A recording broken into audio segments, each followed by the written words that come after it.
Hi everyone, hope you've had a really great week. Welcome to a video which is part of a series of videos that I'm going to be putting out there regarding how to build a great CV. Now don't turn off now, I know there's loads of articles out there about how to write a great CV. There's lots of conflicting advice and support you'll get from family, friends, recruiters, etc. But I'm hoping this one will be the one that will really help you in your career. So yeah, please listen to the next minute or so. First of all, what you need to get into your head is that the CV is not an historical account of your career. It's a document that should clearly summarise you as a person and what attributes you've got that a hiring manager should buy.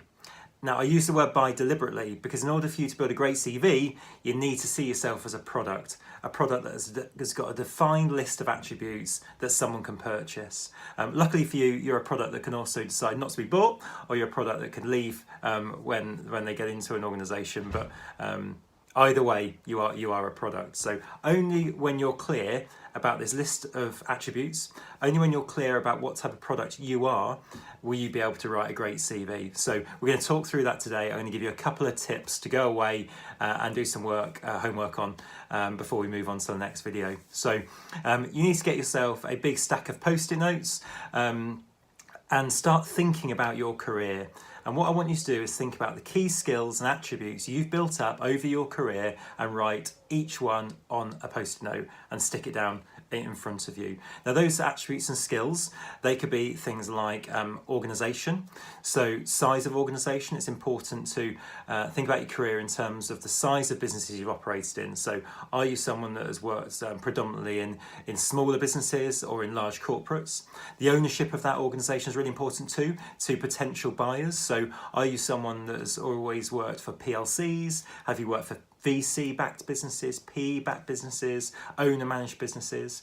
Industry sector is really important. I know it's a bugbear out there, but it is really important to potential buyers. So have you got manufacturing experience, logistics experience, retail experience, etc.?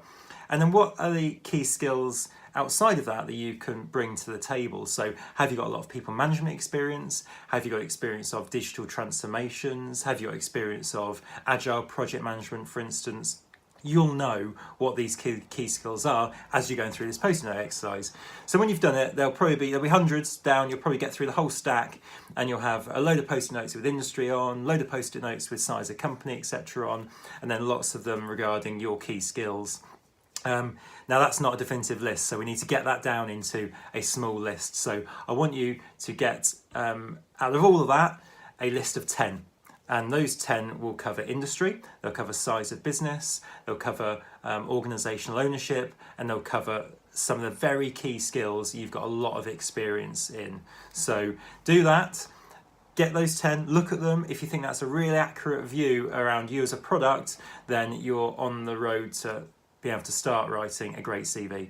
So please do that first, keep your eye out for the next video, and we'll talk about how that's going to help you build a brilliant CV.